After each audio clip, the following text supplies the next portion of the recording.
Itasan mo na ilagay yung insulin mo. Nasarap na. Tapos, ito.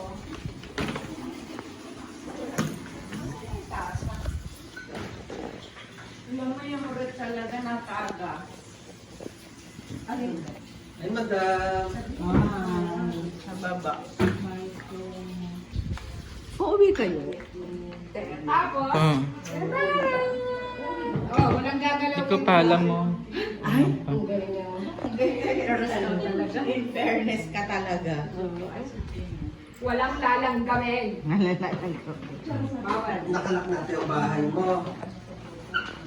Or, how about this one and this one? Sa nilagay